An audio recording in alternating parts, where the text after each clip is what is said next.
that was fun. um, so I think what happened was,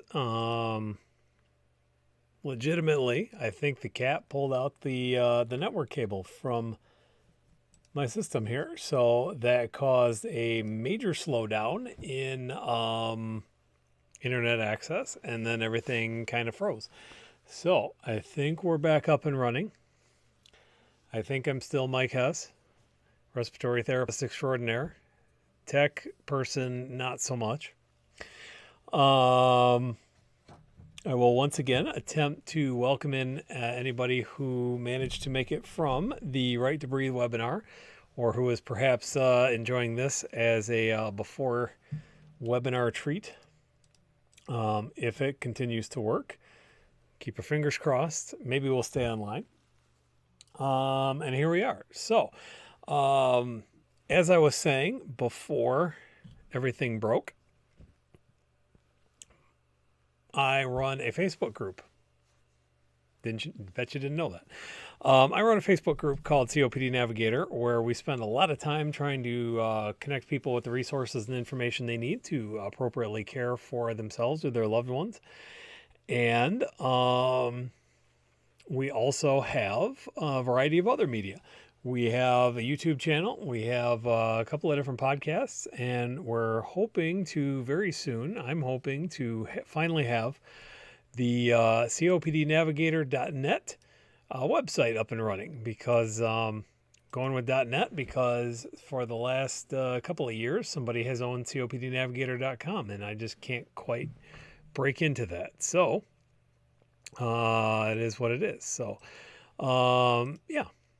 We are streaming on YouTube. We're streaming on Facebook. We're streaming on Twitch.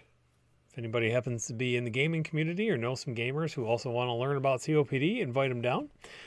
Let's see. I know we were talking with Shirley a little while ago before the crash. Hopefully she's back from down in Houston, talking about her pulmonologist. Shar checking in from the Great White North, over the border in Canada. Actually, I'm not sure exactly. I can't remember exactly what part of Canada, but and then John Linnell joining us from, as a matter of fact, from the Right to Breathe webinar. So welcome, John. I was mentioning earlier I had hoped to hit the early show. Unfortunately, I actually have, or I shouldn't say unfortunately, because it was I actually had some work to do today, some real patience. So that was fun. It was nice to get some hands-on time back in respiratory therapy, so that was good. However, also had some really good conversations today in a variety of places. In Michigan here, of course, we're still in the middle of all the stay-at-home stuff and everything else going on. Was able to connect with our Lieutenant Governor, Garland Gilchrist. I was also able to connect with a local state senator, a local representative, where we talked a lot about the state of the state right now as far as testing and a lot of those other things. And something that was really heartening to me was that we did talk, or they did talk a little bit about the idea that there are already some plans in place, as we were discussing on yesterday's show here, some plans in place to bring some sanity, some rationality, some science into how we deliver care. We had some fantastic, I was involved in a couple of fantastic discussions yesterday with what should care look like after COVID-19, because we focus a lot on the idea that this coronavirus has really stressed huge parts of our healthcare system. But I still contend that what it has done is revealed a lot of the stress that has been on the healthcare system for a while. We talk about how, for example, infection rates and mortality rates are much higher in predominantly low economic areas and or areas that are predominantly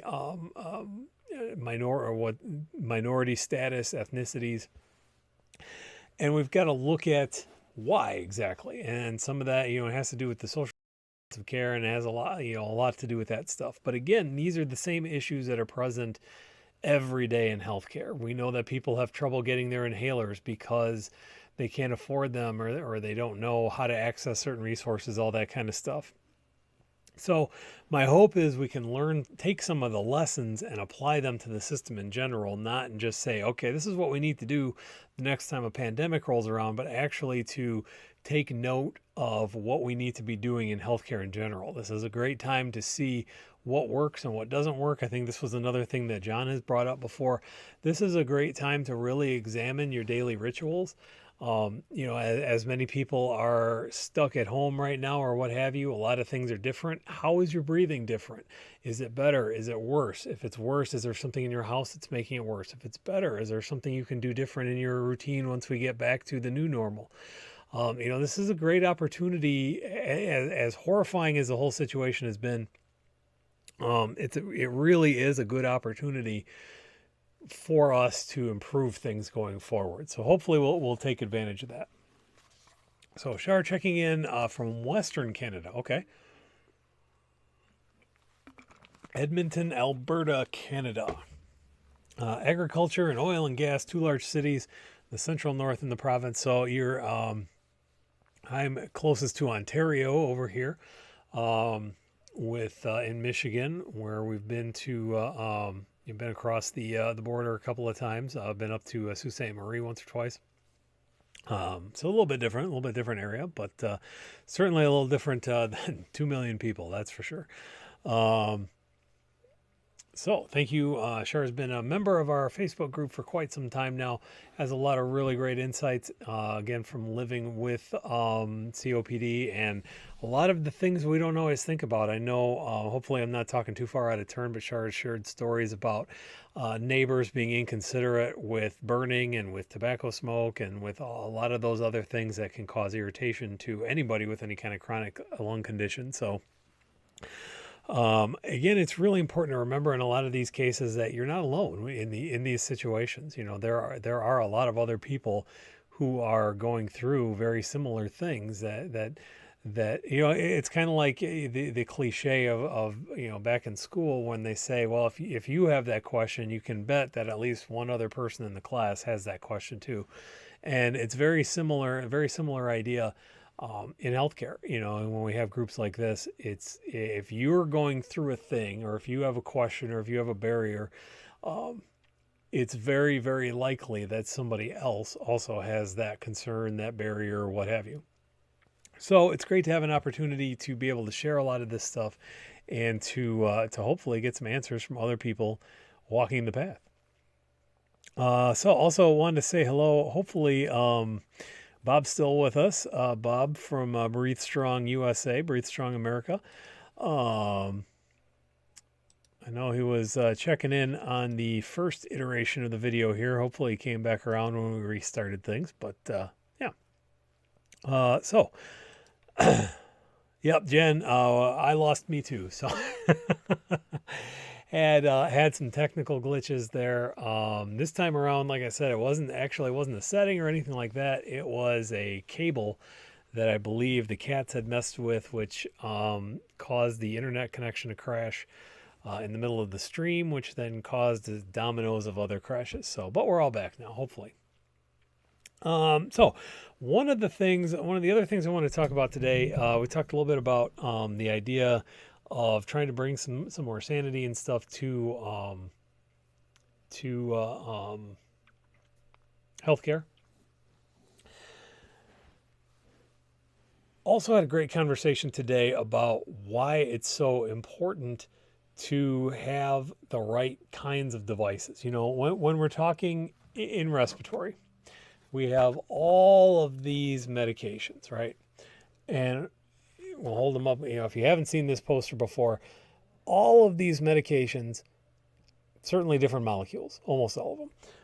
But one thing we don't always take into account is the delivery device. We just kind of say, well, we're going to put you on this inhaler. And so you might have an inhaler that looks like this. And then maybe your insurance company decides that they don't want to pay for this one anymore, and they're going to give you one that looks like this. Obviously, these aren't the same thing. They don't work the same. They don't look the same. They don't function the same. Where's my powdery one? I thought I brought that back down here, but maybe I did not. Oh, yeah, I did. It just left it in the bag. Oh, we've got these kind of inhalers. We've got the powder inhalers. We've got all these different things. And so I was talking with a couple of good friends of mine in the industry, and we were looking at some data that's about to come out.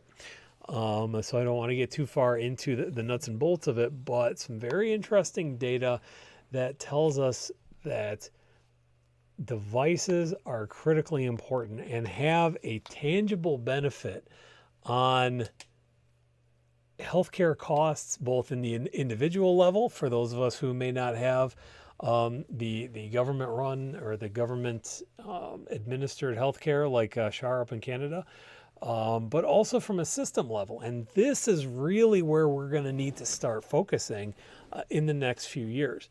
You know, we're seeing a lot of these stories about primary care practices, but even hospitals laying off, shutting down, all of these things happening. And we know that in the US in particular, healthcare is very expensive. And there's a lot of factors that go into it. There's not one thing that we can point to, much as we would love to, and much as some of the news articles might tell us. There's not one thing that we can point to that says this is the driver of cost. It can't just be, lawsuit reform. It can't just be big pharma. It can't just be readmissions. It's all these factors. It's not even necessarily just healthcare delivery. It's our nutrition. It's our lifestyle. It's all these things working together. But be that as it may, hospitals really are going to be, and systems are really going to be looking at how do we provide efficient care going forward, because whatever wiggle room we had, we have now lost. And that's why a lot of these places are starting to shut down, because they're realizing that you don't need a director of services, a manager of services, and a liaison of services. Maybe one person can do that job. We have seen exponential growth in the administrative paperwork side of healthcare over the last couple of decades. And maybe that's the one thing we can point to as the biggest issue. And this is not to say anything negative about any specific administrator, or not to call for people to be put out of jobs, because I don't wish that on anybody, obviously. But we've got to start looking at what efficiencies we can create. What additional efficiencies can we create with clinicians? The example I used yesterday was, and this is one of those stories that I either love to hate or hate to love. I don't know which one it is, but this is an absolute true story where I had to call to do a prior authorization because, for whatever reason, a medication that's been on the market for 20 years and somebody's been on for 2 years, when the formulary changes, all of a sudden we have to justify why this drug that somebody was perfectly stable on is still the right drug. So, but the person on the other end of the phone would not talk to me as a respiratory therapist because, again, for a variety of reasons, respiratory therapy is relatively low on the professional totem pole. So I could not deliver the information. I could not have a clinical conversation with the alleged provider on the other side of the phone. Fortunately, one of the docs I was working with was nearby, and actually one that was involved in this case. So I said, "Hey, can you come here for a minute?" He said, "Yeah." And I announced, turned on the speakerphone in my office, announced to the other person on my line, the other end of the phone, that I had a physician with me. Now, mind you, this physician had known about the case, but doesn't know about inhaler technique because it's not their wheelhouse. It's not part of the training. It's not their expertise. That's why they have me, right?